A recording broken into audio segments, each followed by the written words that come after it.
Se tu queres começar a ler a Bíblia e não sabes por onde começar, esta playlist é para ti. Esta playlist é um convite para tu leres a Bíblia completa em um ano. São 52 semanas de leitura completa, 3 a 4 capítulos por dia. Um dia de cada vez, um livro de cada vez. Vamos começar? Olá, sejam muito bem-vindos à nossa jornada de leitura bíblica. Nós vamos ler a Bíblia em um ano. Se é a primeira vez que tu entras neste canal, então segue esta página para não perderes nenhum dia desta jornada.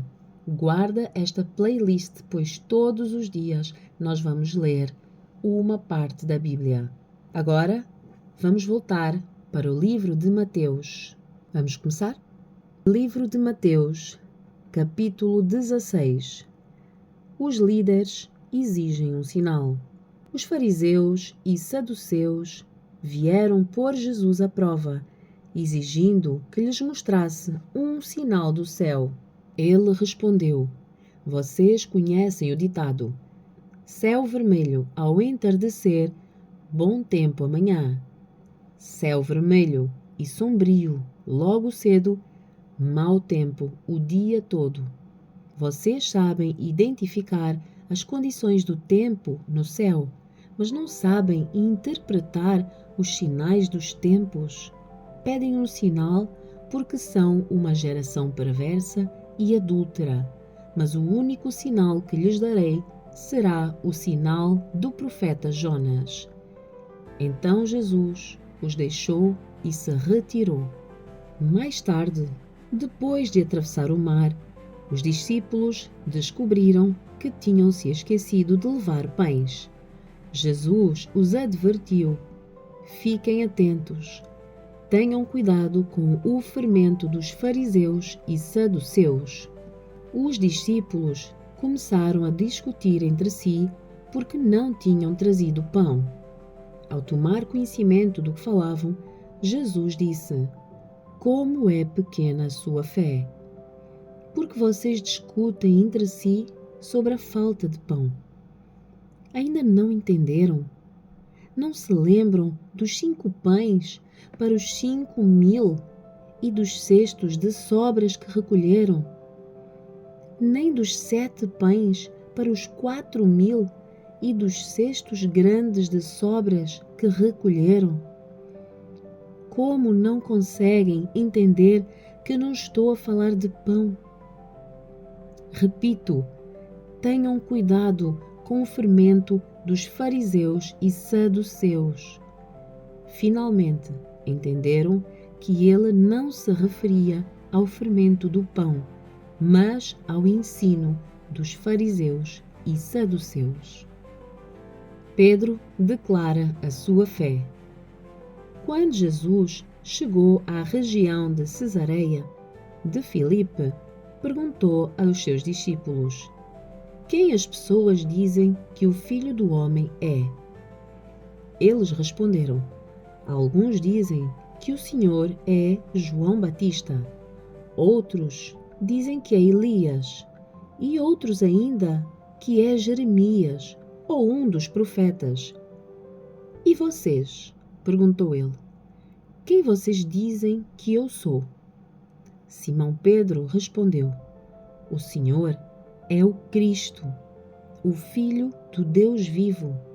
Jesus respondeu: Que grande privilégio você teve, Simão, filho de João. Foi o meu Pai no céu quem lhe revelou isso. Nenhum ser humano saberia por si só. Agora eu lhe digo que você é Pedro, e sobre esta pedra edificarei a minha igreja, e as forças da morte não a conquistarão. Eu lhe darei as chaves do reino dos céus. O que você ligar na terra terá sido ligado no céu, e o que você desligar na terra terá sido desligado no céu. Então ele advertiu aos seus discípulos que não dissessem a ninguém que ele era o Cristo. Jesus prediz a sua morte. Daquele momento em diante, Jesus começou a falar claramente aos seus discípulos que era necessário que ele fosse a Jerusalém e sofresse muitas coisas terríveis nas mãos dos líderes do povo, dos principais sacerdotes e dos mestres da lei. Seria morto, mas no terceiro dia ressuscitaria. Pedro o chamou de lado e começou a repreendê-lo por dizer tais coisas. Jamais, Senhor, disse ele, isso nunca lhe acontecerá. Jesus voltou-se para Pedro e disse: Afaste-se de mim, Satanás. Você é uma pedra de tropeço para mim. Considera as coisas apenas do ponto de vista humano e não da perspectiva de Deus. Ensino sobre o discipulado. Então Jesus disse aos seus discípulos: Se alguém quer ser meu seguidor, negue a si mesmo, tome a sua cruz e siga-me. Se tentar se apegar à sua vida, a perderá. Mas, se abrir mão da sua vida por minha causa, a encontrará. Que vantagem há em ganhar o mundo inteiro, mas perder a vida? E o que daria o homem em troca da sua vida? Pois o Filho do Homem virá com os seus anjos na glória do seu Pai e julgará cada pessoa de acordo com as suas ações. Eu lhes digo a verdade, alguns que estão aqui neste momento não morrerão antes de ver o Filho do Homem vindo em seu reino. Mateus, capítulo 17. A Transfiguração. 6 dias depois, Jesus levou consigo Pedro e os 2 irmãos, Tiago e João, até um monte alto. Enquanto os 3 observavam, a aparência de Jesus foi transformada de tal modo que o seu rosto brilhava como o sol e as suas roupas se tornaram brancas como a luz. De repente, Moisés e Elias apareceram e começaram a falar com Jesus. Pedro exclamou: Senhor, é maravilhoso estarmos aqui. Se quiser, farei 3 tendas.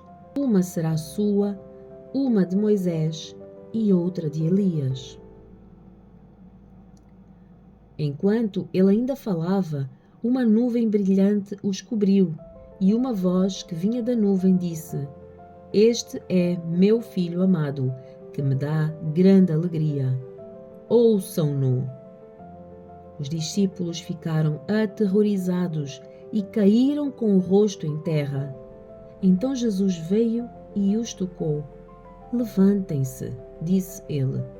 Não tenham medo. E quando levantaram os olhos, viram apenas Jesus. Enquanto desciam do monte, Jesus lhes ordenou: Não contem a ninguém o que viram, até que o Filho do Homem ressuscite dos mortos.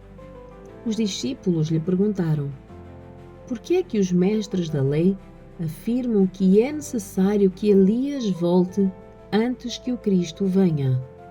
Jesus respondeu: De facto, Elias vem e restaurará tudo. Eu, porém, lhes digo: Elias já veio, mas não o reconheceram e preferiram maltratá-lo. Da mesma forma, também farão o Filho do Homem sofrer. Então os discípulos entenderam que ele estava a falar de João Batista. Jesus cura um menino possuído por demônio. Ao pé do monte, uma grande multidão os esperava. Um homem veio, ajoelhou-se diante de Jesus e disse: Senhor, tenha misericórdia de meu filho. Ele tem convulsões e sofre terrivelmente. Muitas vezes cai no fogo ou na água. Eu o trouxe a seus discípulos, mas eles não puderam curá-lo. Jesus disse: Geração incrédula e corrompida, até quando estarei com vocês? Até quando terei de suportá-los. Tragam o menino para cá. Então Jesus repreendeu o demônio e ele saiu do menino, que ficou curado a partir daquele momento. Mais tarde, os discípulos perguntaram a Jesus em particular: por que é que não conseguimos expulsar aquele demônio? Porque a sua fé é muito pequena, respondeu Jesus. Eu lhes digo a verdade, se tivessem fé, ainda que do tamanho de uma semente de mostarda, poderiam dizer a este monte: mova-se daqui para lá, e ele se moveria. Nada seria impossível para vocês. Mas essa espécie não sai senão com oração e jejum. Jesus prediz a sua morte pela segunda vez. Quando voltaram a reunir-se na Galileia, Jesus lhes disse: o Filho do Homem será traído e entregue em mãos humanas. Será morto, mas no terceiro dia ressuscitará. E os discípulos se encheram de tristeza. O pagamento do imposto do templo. Quando Jesus e seus discípulos chegaram a Cafarnaum, os cobradores do imposto do templo abordaram Pedro e lhe perguntaram: o seu mestre não paga o imposto do templo? Sim, paga, respondeu Pedro. Em seguida, entrou em casa. Antes que ele tivesse a oportunidade de falar, Jesus lhe respondeu: o que você acha, Simão? O que os reis costumam fazer? Cobram impostos do seu povo ou dos povos conquistados? Cobram dos povos conquistados, respondeu Pedro. Pois bem, disse Jesus, os cidadãos estão isentos.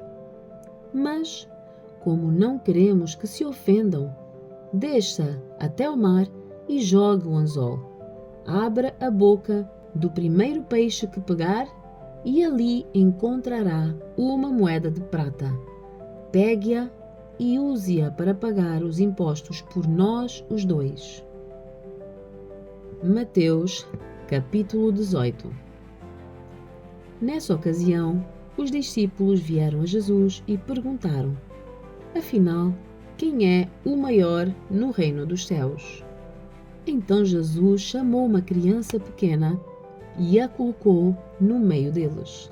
Em seguida disse: eu lhes digo a verdade. A menos que vocês se convertam e se tornem como crianças, jamais entrarão no reino dos céus. Quem se torna humilde como esta criança é o maior no reino dos céus. E quem recebe uma criança como esta em meu nome, recebe a mim. Mas, se alguém fizer cair em pecado um destes pequeninos que em mim confiam, teria sido melhor ter amarrado uma grande pedra de moinho ao pescoço e se afogado nas profundezas do mar. Quanto sofrimento haverá no mundo por causa das tentações para o pecado. Ainda que elas sejam inevitáveis, aquele que as provoca terá sofrimento ainda maior. Portanto, se a sua mão ou o seu pé o faz pecar, corte-o e jogue-o fora. É melhor entrar na vida eterna com apenas uma das mãos ou apenas um dos pés, do que ser lançado no fogo eterno com as duas mãos e os dois pés. E se o seu olho o faz pecar, arranque-o e jogue-o fora. É melhor entrar na vida eterna com apenas um dos olhos, do que ser lançado no inferno de fogo com os dois olhos. Tomem cuidado para não desprezar nenhum destes pequeninos, pois eu lhes digo que, no céu, os anjos deles estão sempre na presença do meu Pai Celestial, e o Filho do Homem veio para salvar os que estão perdidos. A parábola da ovelha perdida. Se o homem tiver 100 ovelhas e uma delas se perder, o que vocês acham que ele fará? Não deixará as outras 99 nos montes e sairá à procura da perdida?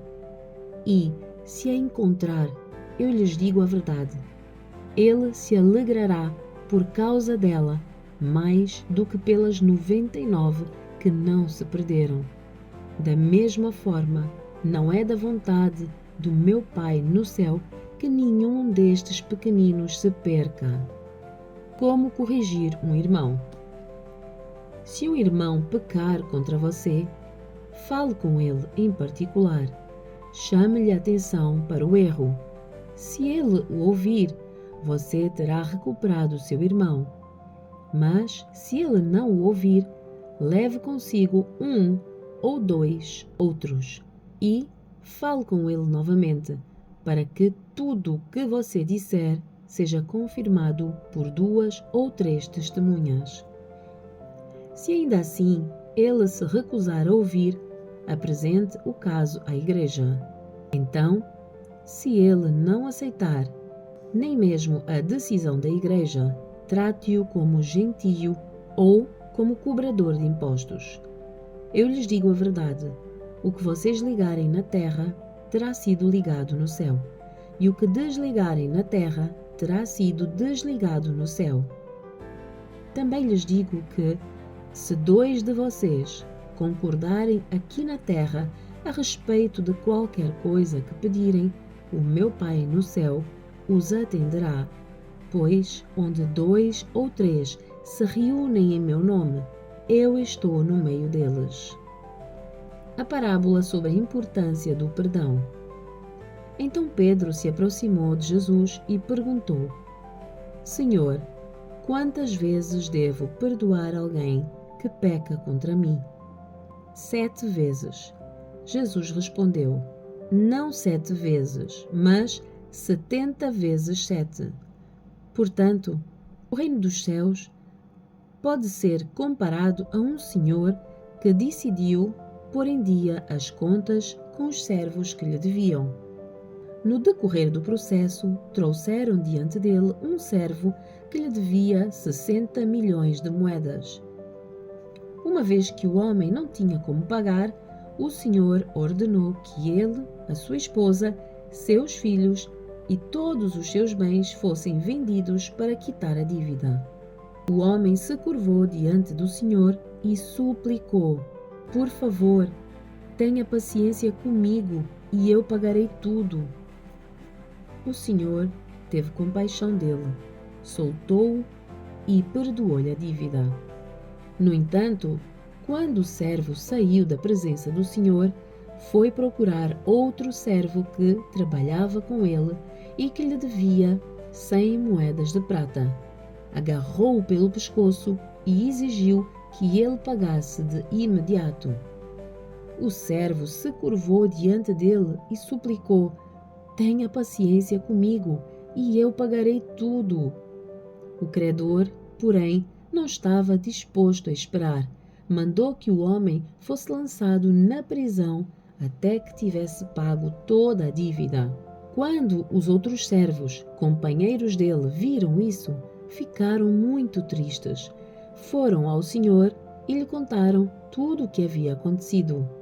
Então, o senhor chamou o homem cuja dívida ele havia perdoado e lhe disse: Servo mau, eu perdoei a sua imensa dívida porque você me implorou.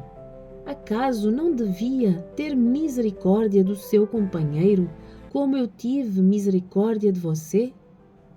E, irado, o senhor mandou o homem à prisão para ser torturado até que lhe pagasse toda a dívida. Assim também o meu Pai Celestial fará com vocês, caso se recusem a perdoar de coração os seus irmãos.